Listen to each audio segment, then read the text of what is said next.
Hi guys, this is Kenz and welcome to this video where I'm going to be telling you guys 10 watercolor tips.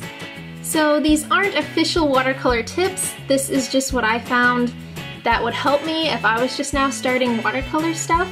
Some of these might seem really dumb to you guys, but I hope that at least one of them helps you out. Tip number 1, wait for the paint to dry. Now I had so many issues with this. When I was first starting out, I would get impatient and I would go ahead and paint wet on wet and around and stuff. And sometimes even if, like, let's say I'm painting a face and then I go in to do the background and it's right up against the face, then the background's gonna bleed into the face.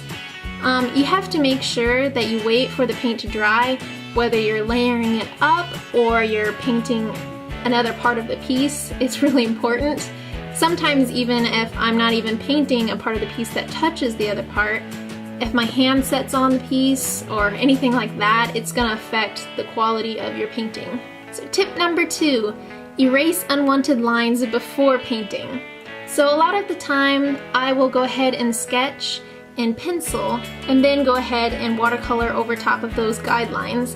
Now, using those guidelines, a lot of times I make rough sketches and stuff. When doing this, I always think that, oh, I'll paint over it and then I'll erase. Well, the pencil doesn't erase properly after you paint over top of it, so make sure that you erase all unwanted lines before painting. Tip number 3, masking fluid. So this is a really helpful tip. I didn't really know this right away when I was doing watercolor, but it certainly has helped me now. So let's say that I'm doing this picture and I'm painting around a tree for the background. So I'm using watercolor to have a nice layout for the background, and as you go and you're taking the time to paint around this tree, your background's gonna end up drying and it's gonna look very strangely textured and stuff. So a way to avoid that and be able to paint around this tree quicker is to use masking fluid, which basically masks your paper from the watercolor. So you paint over the tree or whatever you don't want your background or anything to get on, and then go ahead and do the messy part of your background, and you'll get a real nice wash and texture. Use good paper. So when I was little and I was starting out with watercolor, I would just paint watercolor on any old paper. Well, it turns out that that does not work. It helps if you're using the right paper, which is watercolor paper. You can also use just thicker paper, but you have to keep in mind that when you're doing that, it's not going to soak in the same way that it will with watercolor paper.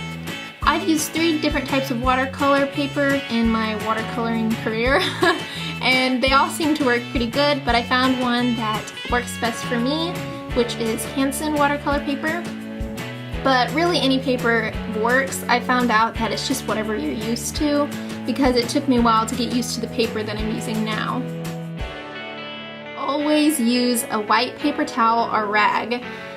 This sounds pretty dumb, but basically whenever I'm watercoloring, I use a white dabbing sheet, which is just where I get off the excess water when I'm getting colors or anything. And the reason I say use white is just because then you're able to see what color you're using. I also use this sheet as kind of like a color sheet, I don't know what a better word for it is.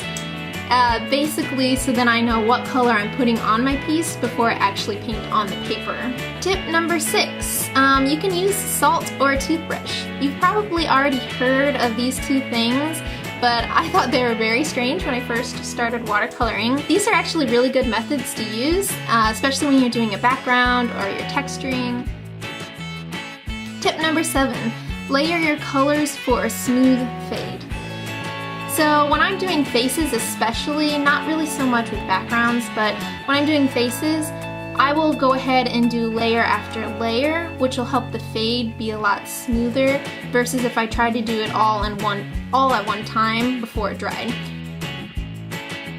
Tip number 8, use tape to hold your piece down.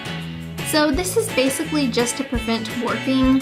When paper gets wet, it tends to warp and crinkle up. I'm sure if you've watched enough of my videos, you've seen this happen a lot because I don't always use this method.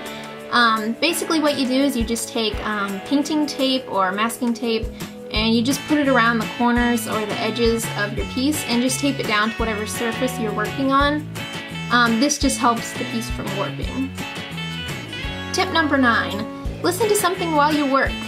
So this isn't really a watercolor tip as much as just an art tip. When I listen to music or I don't know, anything, someone talking, this helps me a lot just because it keeps my brain busy while I paint, which prevents me from getting bored while I work. Tip number 10, which is our last tip.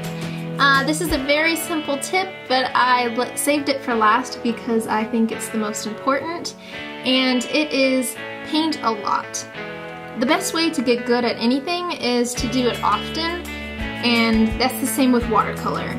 All these tips might help you when you get started, but the easiest way to get better at watercolor is just to do it a lot. So these things that I've talked about as far as like your paint warping up, or painting on the right paper, or using different layers and waiting for it to dry, these are all things that I've figured out, sometimes the hard way and damaging a piece, but I found all these out just from painting a lot. So that is all for this video. Please give it a thumbs up if you guys enjoyed it, and leave me a comment below if you guys have any questions about any of these tips or anything that I said. I will try to reply to you guys and possibly make a video if you have any serious questions. Hopefully at least one of these tips helped you. Let me know if it is helpful, because I might end up making some more how-to videos and stuff like that. I guess I will see you guys in my next video. Bye!